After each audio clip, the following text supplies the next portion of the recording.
Local. Breaking news. This is News Channel 3 covering West Michigan live at 5. News Channel 3 has the only cameras rolling when a St. Joe County escaped inmate is arrested right here in Kalamazoo. We're live at the scene with the exclusive video. And a shooting in Grand Rapids lands 2 people in the hospital. We have the latest on the investigation. Plus, a local dairy products company is looking to hire some new workers. We'll tell you how you can apply. Today is Wednesday, November 2nd. Good morning. I'm Marcy Koberger. And I'm Aaron Baskerville. Josh has the day off. Good to see you here. Our top story this morning, an escaped inmate in St. Joe County on the run for hours ends up leading Kalamazoo police on a short chase before he's eventually captured. Our cameras were the only ones rolling when Adriel Matthews was arrested just off Kilgore Road. Jessica Wheeler is live now with more on this exclusive video and those chain of events that led up to it all. Jessica. Yeah, Aaron, Matthews is found in these loading docks right here. You can see they're not very big, not a very hidden area. He happened to be about 100 feet from where our live crew was set up last night. He was hiding there for nearly an hour while this entire area was surrounded by police before they spotted him. Now, this all started about 4 o'clock last night when the St. Joseph County officials told area police to be on the lookout for the 23-year-old escaped inmate. At about 10 p.m., Kalamazoo public safety officers spotted a stolen vehicle on Patterson and Walbridge with Adriel Matthews inside. The car fled, police chased. Eventually, they lost sight of the car and they found it crashed into a sign on Woodmont Street just south of Kilgore. Officers from Portage and the Kalamazoo County Sheriff's Department were called in with a dog to search the neighborhood.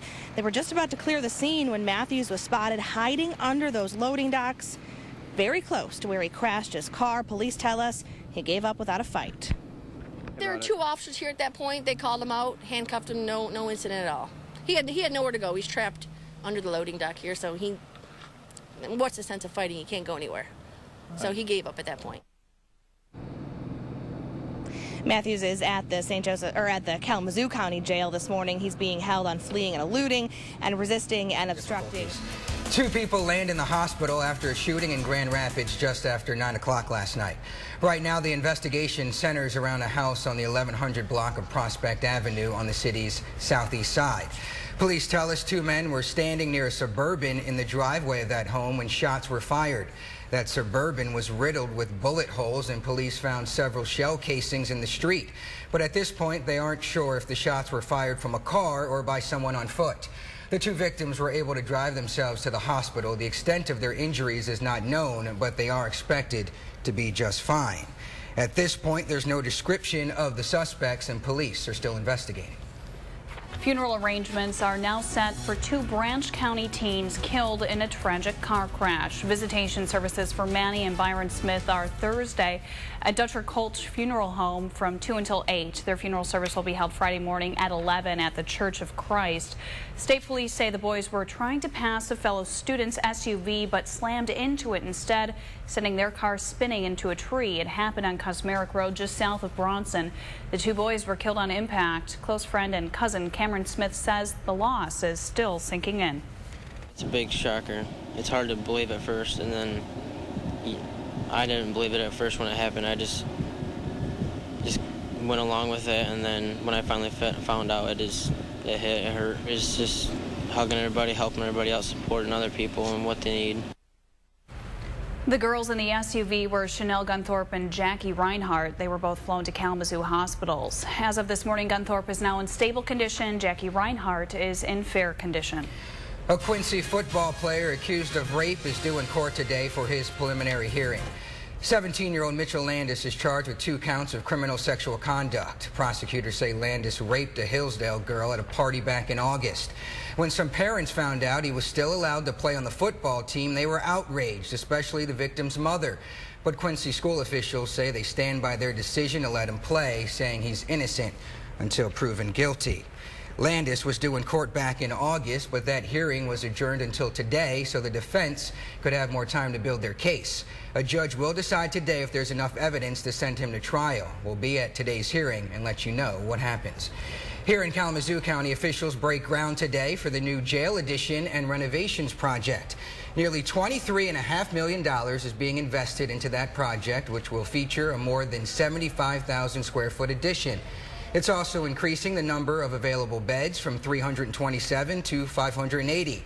Today's ceremony is slated for 2:30 this afternoon at the construction site on Lamont Street. Well, if you're looking for a job, a local dairy products company is ready to hire. Continental Dairy Products in Coopersville is holding a job fair today. The new state-of-the-art milk processing facility is looking to hire at least 47 new employees. Now, that includes positions for milk receivers and packaging and warehouse operators. Pay rates for these positions range from $14 to $22 an hour. If you're interested, the fair is from 9 till 4 at the plant. It's just off I-96 in Coopersville on O'Malley Street. Well, the mayor of Portage is asking MDOT to make sure construction on Westnedge is wrapped up before the holiday shopping season gets underway. MDOT originally expected the 3-year project to be finished by early November, but weather issues pushed that target date back a couple of weeks. Mayor Peter Strasda sent a letter to MDOT emphasizing the impact Westnedge corridor has on the local economy. Now, MDOT expects all of the ramps at I-94 and Westnedge to be open by November 18th. Repaving could go into early December. Groupon is making plans to try and rake in $500 million. I actually like Groupon less the bigger it's become. I feel like I get a lot of spam from Groupon now. But will its plans to go public bring in the money it needs? We're taking a closer look at this week's initial public offering after the break. Plus, will this thriller dance land these zombies at the Kalamazoo Mall a world record? More on their attempt coming up. And Marcy, right now 5:08 on the clock, 46 degrees outside of our studios. We are so much milder this morning. I got to prove that to you on the other side of the break. Some of us waking up to rain. We'll take you back over to live Doppler radar. And right now we're taking you to our Kalamazoo Live Eye weather on the ones in a moment. You're watching live, local, breaking news. This is News Channel 3, live at 5.